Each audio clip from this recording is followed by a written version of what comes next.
No Bounty Hunter, Hippomaniacs, Ghost Frogs, Viking, all the teams that are already eliminated from this Western European qualifier for TI10. There's going to be another team that will join them. It's going to be the loser of the upcoming series. It's Brame versus Into the Breach. I'm joined by T-Gov, and PPD will be joining us in a little bit. But we are already in the draft, so we didn't want to let you wait longer. And I want to hear T-Gov talk first, before we talk about the draft. Into the Breach, the only British hope, T. Yes. We're amazing. We're 100% going to qualify to TI. That's about it. No, I want to start by saying that Into the Breach is a team that often people will just look at it going, this is going to lose, it's whatever. Like, they just beat Hippos. But coming into this tournament, like, they played an open qualifier where they're able to beat, like, Hellraisers, for example. And, like, they actually looked pretty good as a wild Owen runs around in the back. Bye, Owen. So I got distracted by Owen. But yeah, I feel like this is a team that you need to respect because like the players, they all have been within like top 100. They all have a pretty decent grasp on the game. And yeah, they're a spooky team, captained by Fishman as well. Captained by Fishman, indeed. This draft is actually going mighty fast. We got on the side of Brame, dire side. We got the off lane ready with a Lina Mag. Could still be position for Enchantress as well, but I do think Spartan likes that Enchantress as the 5 in this one. And on the other side, Into the Breach is going for, on the Radiant side, Nyx Assassin, Puck, Medusa. So they take the most successful heroes from the Season 2 of DPC, if I'm right, T. Into the Breach's draft is just about farm efficiency, and we've seen time and time again where you pick this hard farmer but with a puck, and the puck can just push out all the waves, protect your jungle through just having the lanes in a good spot, and then you play that way. Like in the previous series, we just saw how a Nyx, even if you're going like 0-3, you get this like 18-20 minute ags and you just fortify these areas pretty well. And I think especially against Brame, you just need to respect that style of play where Brame will want to collapse the map quite quickly and run you down. So that's why they kind of pick up these kind of anti-aggression heroes from Into the Breach. Yeah, we have the Medusa probably against the Magnus Lina. Would you say that's the case? And who has the benefit there of that lane? Well, Brame has kind of got the position of keeping it open bit because like it could still be like axe carry, mag offlane, etc. But yeah, I think they did play mag on Wish the other day as well, so that could also still be an option. Yeah, realistically, I don't want to see axe carry. We saw yesterday how that fared into the Medusa. It did have an Alk on the same team, so it kind of skews that kind of maybe that matchup a bit. But yeah, we're going to have most likely mag mid, axe Lina off lane. And axe Lina is something you can't joke about. Like, this is a very potent lane, and I'll be able to really kind of bully heroes.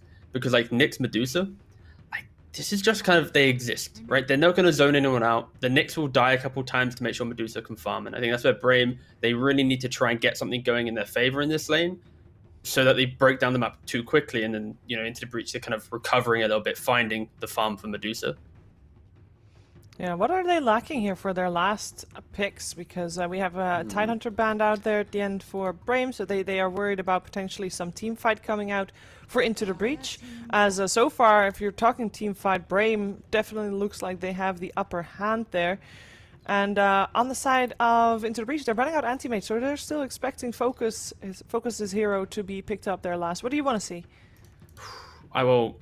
For Brame, like, some way to deal with the Medusa. I like this anti-mage band just because like Brame's already ticked the boxes of winning their lanes, right? And I think any core that can utilize Empower and have some kind of mana kind of play around to annoy the Medusa, like they're going to be able to run you over quite quickly. I think Ursa, is that even banned? Let me check. I think Ursa as well for Brame would be pretty good. You just go for the diffusal build, you get a quick Aegis. Sure, much later into the game, you're going to hate playing Dota 2 into Medusa, but like that first 30 minutes, it's what Brame wants to do, right? They want to be up in your face. They want to just be relentlessly kind of running, like trying to throw bodies at you. Which type of style do you like better in this case? Because I see both drafts, and I don't really feel like one is inherently better, because they all, in their own right, are somewhat well-rounded. I personally prefer Brame's lineup a little bit better, because I do like just having strong lanes and the rest will come. But at the same time, Into the Breach, I think that their lineup pretty strong too. They do end up banning out the Ursa as Juggernaut gets picked up there. Okay, yeah, ban out Ursa, pick Juggernaut. Okay, yeah, and I would love to see this Jug go very aggressive, like still go for diffusal stuff, like SMY diffusal, just get in their face, just try and fight and go. And you were talking about the styles. I think I kind of prefer Brame because it's like you said, it's like when your lanes and then just run over your opponent. And like this Timbersaw pick, like there's been a lot of these last picks where my face has gone like, ugh, you know. But this game, like you're laning into an Ench and a Jug. Like these are two heroes that love playing into Timbersaw because you have the spin kill threat, the impetus does pretty well, and the additional creep from the Enchantress can also offset that, maybe be the mana burn or whatever. So this isn't like the best kind of it's going to dominate the lane Timbersaw pick, but it does show how these two lineups are very different. You know, Brame wants to run at you, win lanes, collapse the map into the breach. They want Timbersaw to soak up everything, and then eventually they protect their jungle. 20 minutes plus, Medusa comes out, and it's like, haha, you're going for this physical damage lineup, and we have a Medusa with a butterfly. You can't kill her. Please, let's try and take a big fight. So you're feeling like there's a lot of pressure on this Timbersaw, because if the Timbersaw doesn't have a good game, the rest kind of falls apart as well. Yeah, exactly. Like this Timber needs to make sure he doesn't feed stupidly to like some early spin impetus style combination. And if he gets his levels, then the game should be like slow and steady for Into the Breach, where if they don't overreact. But like when you compare the two teams and where they are within like DPC, this is a type of game where Brame, they control the momentum of the game. And it's like they are on paper the better team. So you have to favor them because like they should be able to hit the beats of their lineup in their draft. And if they respect Into the Breach, they should be able to kind of find the weaknesses. But if they don't respect them, they go over aggressive, which is also a classic Brame play. That's when Into the Breach, if they're on the same page, they can easily exploit that and then get their win conditions online, get to that kind of later portion. So respect is key in this game. All right, well, let's find out who's going to be earning that respect here in game one of this best of three in the lower bracket. We're heading over to Lyrical and Trent. Thank you so much, Shiva and T-Gov, and we'll get Peter back again soon. Trent, I just heard for the very first time the Into the Breach voice lines, and they're amazing.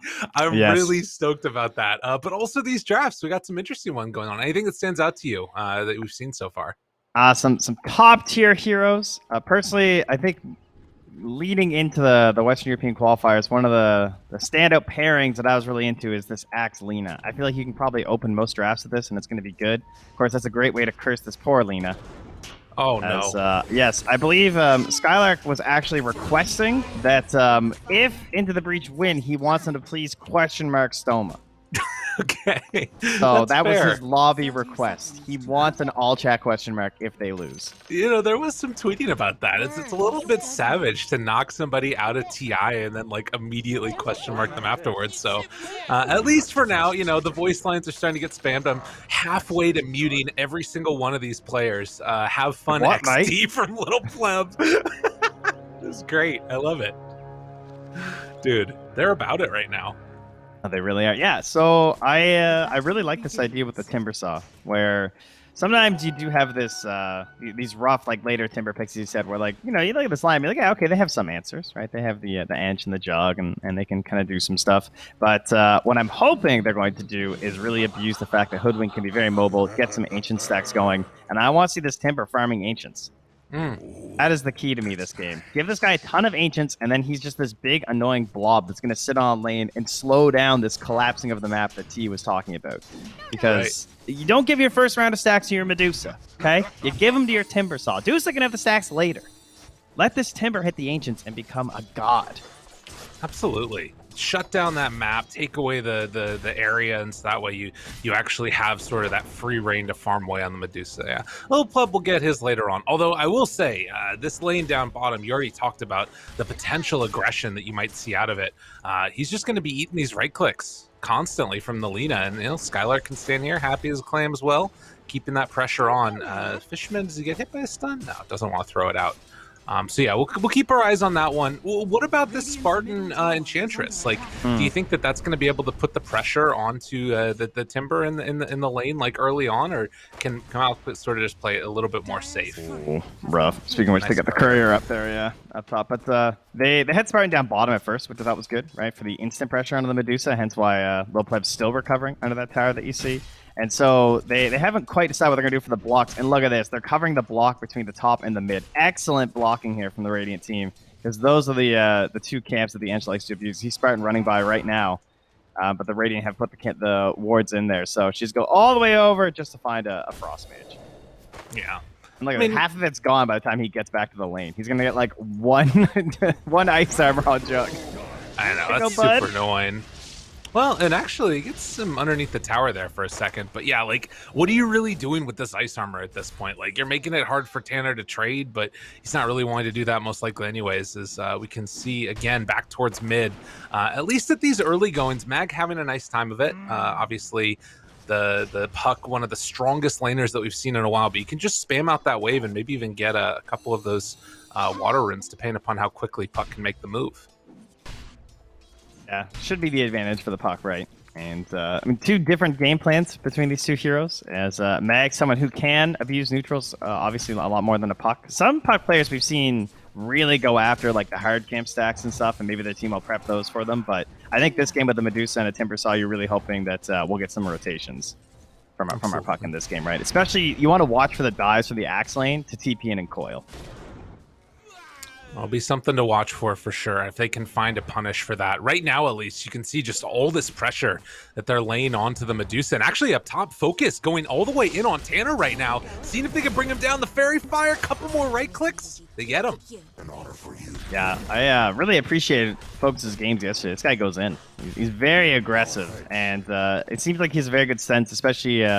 I found in the late game of like when he should be diving in. Even if it maybe doesn't work out for the best, I feel like he's got that good risk assessment of like, this is my best chance in this fight to turn it for my team. And sometimes that looks a little disastrous, and other times you get a kill like that. Yeah, that's fair enough.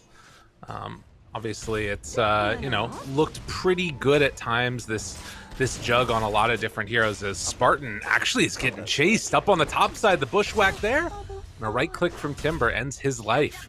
So a little bit of a struggle, just level 2 on that Ench, and obviously not having the creeps makes it that much more difficult to actually do anything in this lane. Yeah, how are you going to set up for a spin play against a Timber who has like 2 points in Timber Chain at this point, and you don't have any good creeps for like Centaurs or anything? Tanner's just standing in the camp, he body blocks it out. Spartan comes back towards his neutrals. Oh, he almost got bushwhacked and died. The unfortunate dis-synergy between these two heroes coming into play. And you can see just like also the other thing is like this bottom lane, it's also really a struggle. Skylark 2 points up in the battle hunger and actually rushes the Urn of Shadows, going back for phase boots afterwards. So a very aggressive lane, and Lil Pleb has taken the heat. I mean, this should honestly be our major focal point. The top has a lot of action and everything, and bottom's slightly boring in that regard, but I mean, this is a Medusa with 5 last hits right now at 4.5 minutes. So yeah, so I don't care about those kills anymore. Didn't you hear me, Ilson? I'm talking about this Medusa. Thank you. She's got no last hits. She's very sad. And when does that change, right? Like, what are you gonna do? Go to the jungle at level 3 as a Medusa with 2 points and Mystic Snake? That's not gonna be very fun.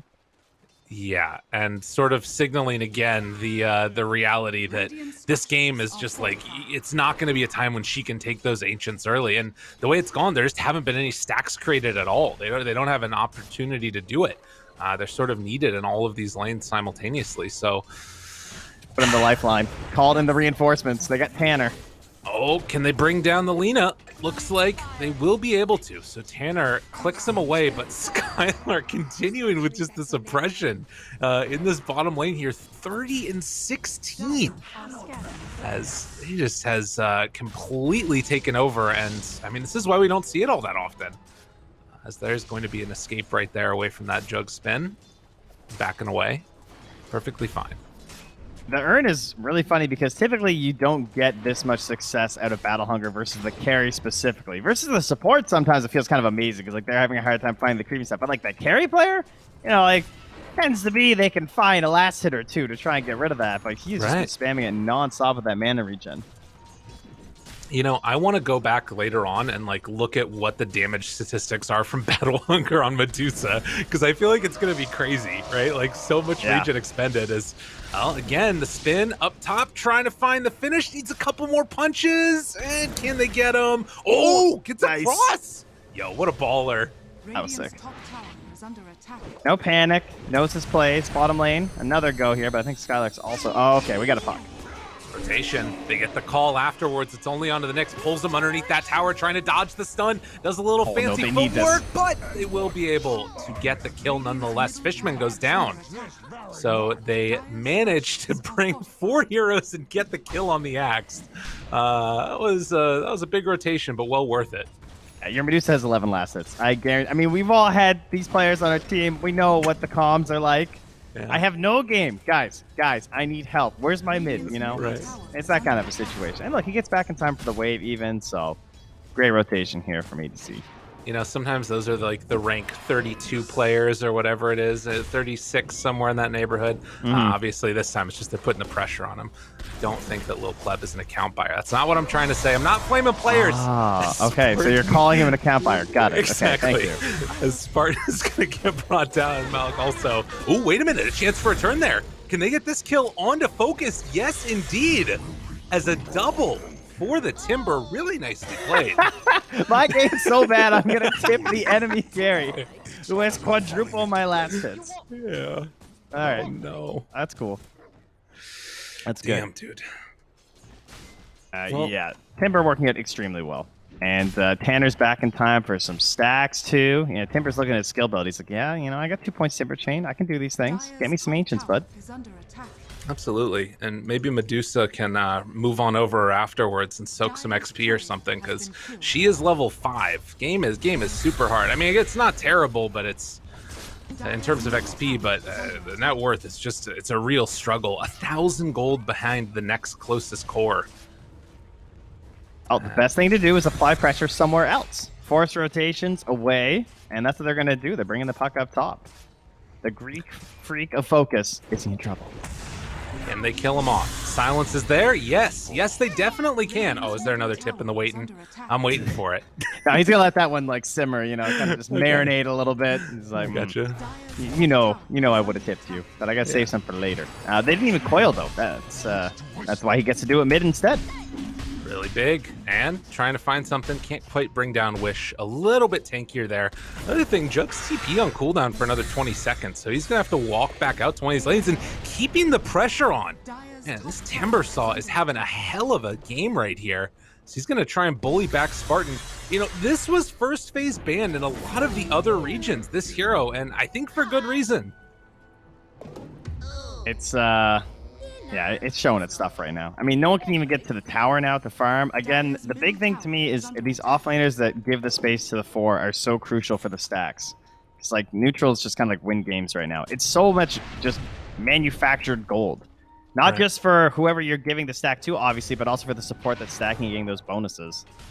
So, like, he can push this wave into the tower now top, put the pressure onto the tower, go back to the stacks, but they're bringing all the heroes up here. Have they baited in Malik? Oh my god, they got him again! I mean, they have so RP. Oh my god, yeah, they kill him? He's just gonna walk away? Dude, that's wild. That's so nuts. I mean, I guess the thing is, like, if that's one of those moments where it's like, if you don't get the kill, I guess, like, it just feels that much worse. Oh yeah, that felt awful. I mean, they instantly ran back and started dewarding. So Soma had the right idea because, I mean, he saw the mag coming, I'm assuming, based off of that ward that was in there. So right now he's just on the tower, though. The wave is there. Life is great right now. What does Skylark need to do? Because he went for this Urn build, which is really cute for a little bit, but that means he doesn't have Vanguard, which means that he's not farming his Ancients right now. And he's also not moving into the Radiant territory and taking away any of their neutrals. So I kind of worried that this build was a mistake.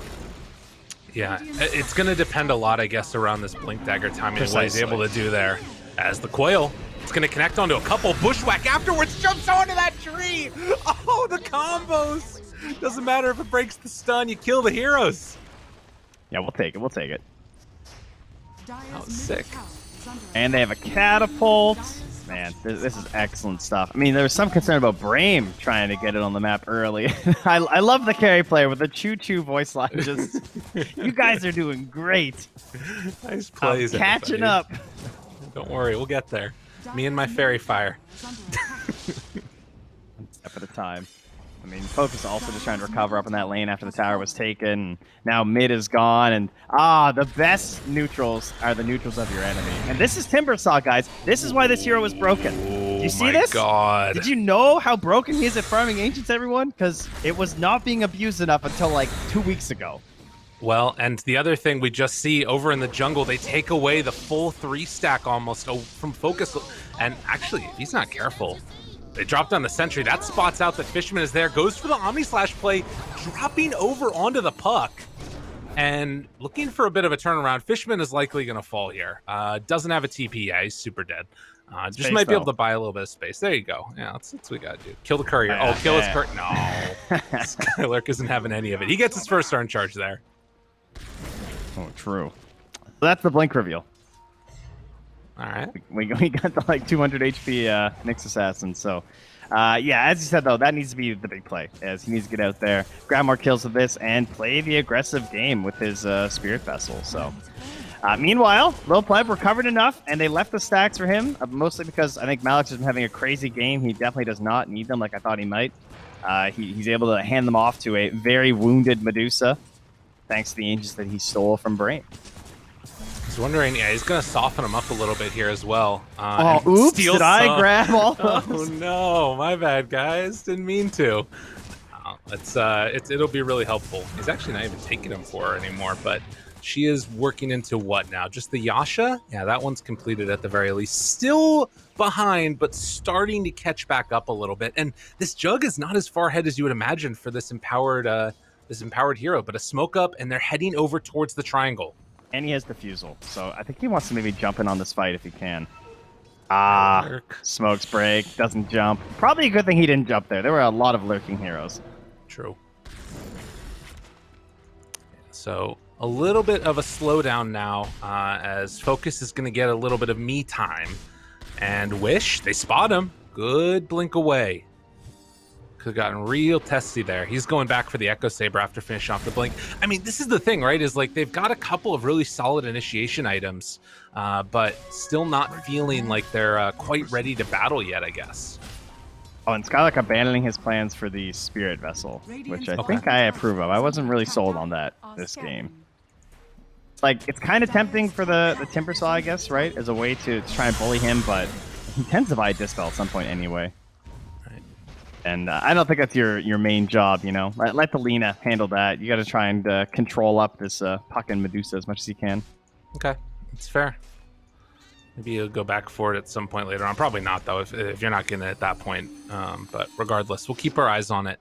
And only less than 1,000 gold separating these two teams, despite the 11-4 score marking. And the towers, too, right? Yeah.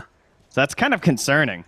To only have a very minimal lead like that. Now, mind you, this is also intentional for Into the Breach because they're not really pressured to advance on the map right now. I think they're very happy with the current state as long as their Medusa's farming and everyone's hitting creeps. If they can just like keep this sort of like even kill going, that's not really a problem. I mean, Spartan is going for a very dangerous push down here.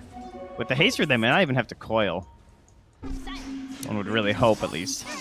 Yeah, they'll chase him down and just punch him to death. So Spartan will fall, able to get that kill. There are a couple of heroes in the area right now for Brame if they wanted to try and mount a defense down bottom with this next creep wave coming in. Although actually, they're with the Enchantress creeps, they're keeping the creep wave back a little bit. Are they gonna come and try and fight this? It's a very risky push because like they have Blink Daggers, so they actually have a good way of punishing you to do these unkillable pushes where you're like, oh, I'm a Timbersaw, like I'll be able to get out of here. But with double blinks, they've definitely got enough to punish you. And he's still playing completely alone here. They're coming in. Call. Not going to quite connect. Really well played by that Timber. Just get out right as it was coming in. They rotated everyone. Yeah, damn. The Jugs like hitting the Aegis. There's 4 heroes there looking for that call so they can finally kill the Timber. Any TP's top. Oh, yeah, that hurts. That is so frustrating. I mean, and now like you're sending this Lina up top. He can't really do much. Like if he tries to defend this tower when eventually the push comes in, if that's what they're gonna do. All right, they go for something here. Nice kill. They blow up the Jug afterwards. Damn, what a rough series of events. Look at the gold lead. It just like explodes over the last couple minutes here. Just what a huge play. Yeah, I mean, part of that is that Medusa's obviously farming at a faster pace right now, especially when the Magnus is like moving around trying to make plays. So this Blink Dagger isn't necessarily going to have 100% uptime on the Empower. Plus, your Juggernaut's dead, so it's hard to empower him then. True. And now Timber is advancing to the winning stage of Dota, taking tier 2s and then prepping for Roche. And the catapult will survive through the glyph, so they're going to have to come and deal with this. If they want this push to stop, they have to push him out of here. Because Malik can just stand here this entire time. And it doesn't look like they're going to, at least for the moment. They have to fight. They have level 2 Omni Slash, they have the Diffusal Blade, they have Empower, they have double Blink daggers. If you're not fighting now, you're going to lose. Like, they're thinking about it. Why are you buying double Blink if you're not going to be able to fight, you know? Yeah. If you lose the tower, they got to smoke in or something. And they're so ready for this too. Oh, yeah. God. The tower's gone. I mean, there's just no vision here at all. Brame really struggling to find an opening for themselves, and it looks like they're just going to kind of go back to farming again. Try and retake over this area, a little bit of the map. They can get a D ward here on this obs that was placed down, but get the tier 2 tower. You have access now to these outposts, and a Bloodstone Timbersaw who doesn't look like he has any signs of slowing down anytime soon. So Focus is just going to go into spin to win mode, I guess, right? And just start like running down lanes and spin TPing. I feel like once you give up that tower, that's basically what you've committed to. Right. But, you know, pickoffs are a little bit harder than defenses. Like, at least you know where the enemy is when they're going for a tower like that. Now they're going to be guessing a little bit blind because their vision is a little bit weak. Because one ward they have is doing amazing work for them right now. They see the Medusa and the Hoodwink. That might be where they head to. The smoke's running out. Brame really struggling to find their footing in this game number 1. And in the meantime, Into the Breach look fabulous. They're making really solid rotations, dodging away from ganks when they come their direction, identifying when they're strong and when they can fight. And they just keep on bullying back one hero after another. Doma goes down as well. He's got a Bloodstone. What do you know? They're back on the tier 1 tower again, pressuring it. Somehow creeps are here past the creep wave. I don't understand that, but that's fine. It went on a little journey, you know. That's fair. All roundabout. And Medusa has crowned herself queen of this game. Top of the net worth, overtaking the Timbersaw. So, you know, I love it when a plan comes together. And the plan was Low Pleb will eventually recover, and that's what they got. Well, will they get him this time, though?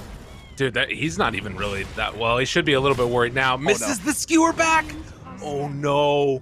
Dude, and now they're all, like, they're 5 heroes here running away from the Timbersaw. The rest of the team hasn't even showed up yet.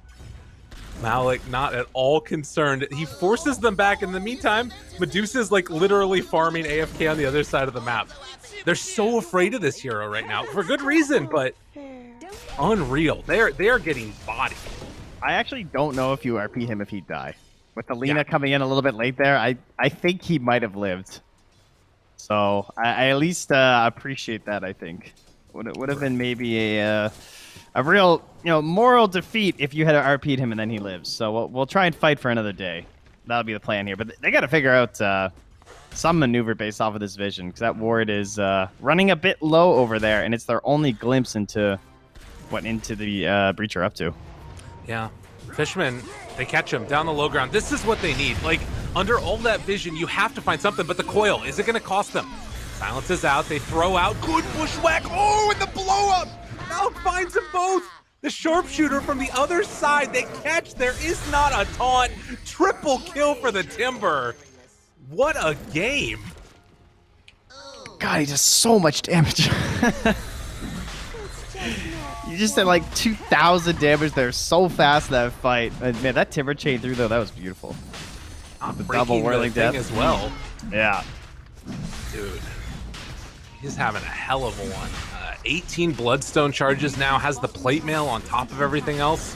11 of the 17 kills. Yeah, that's... it was a good Timber game. And again, like, I love that little spray they put down in the Roche pit. What the hell is that?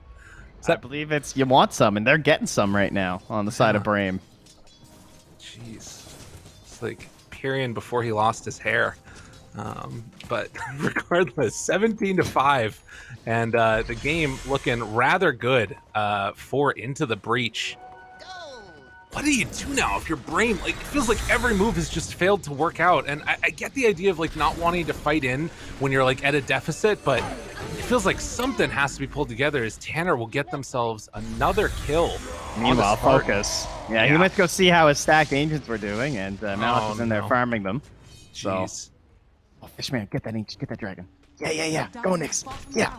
No one's looking. The cores are. Oh, he's like, I can't do it. All right, It's nice. too Get it. strong.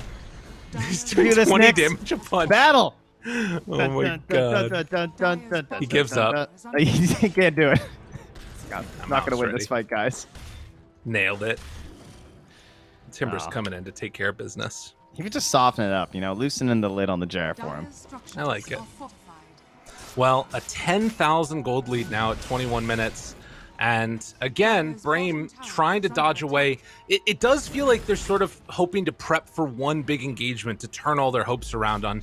Unfortunately, if this keeps on happening, it's just not going to work out.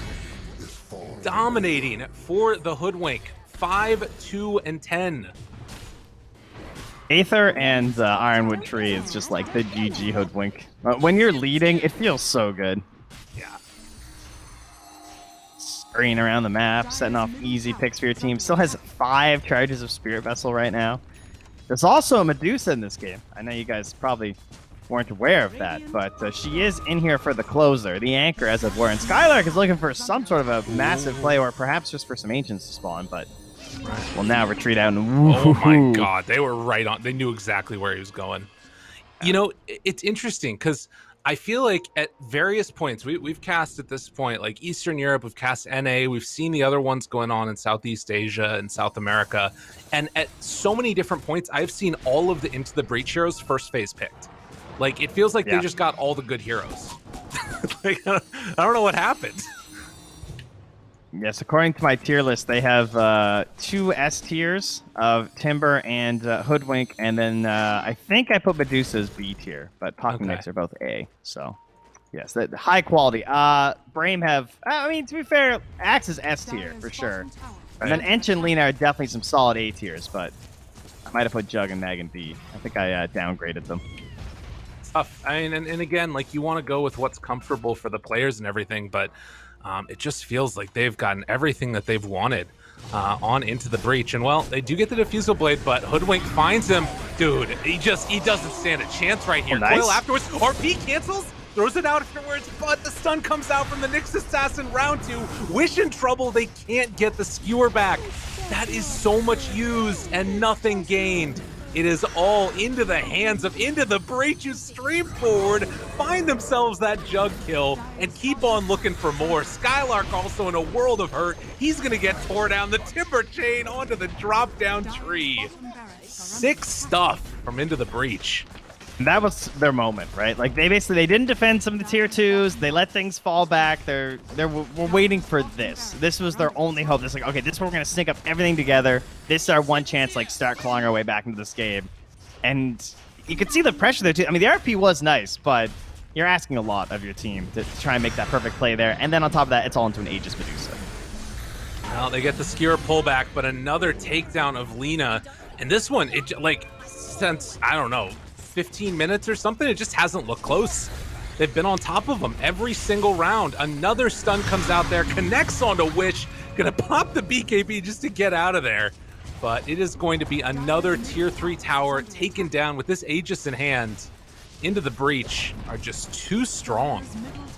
Yeah, I mean, you can talk about, like, good heroes and meta heroes and stuff like that. At the end of the day, the reasoning is that they make your game easier because they're, a little more overtuned, or like you see them more in the meta, so you've seen more of the better teams playing them, so you like understand them a little bit better. It's not to say that Brame can't win with this lineup, but they just got straight up outplayed. Like, that bottom lane, they did really well with the Axe and the Lena, but they didn't translate that into anything else for their team.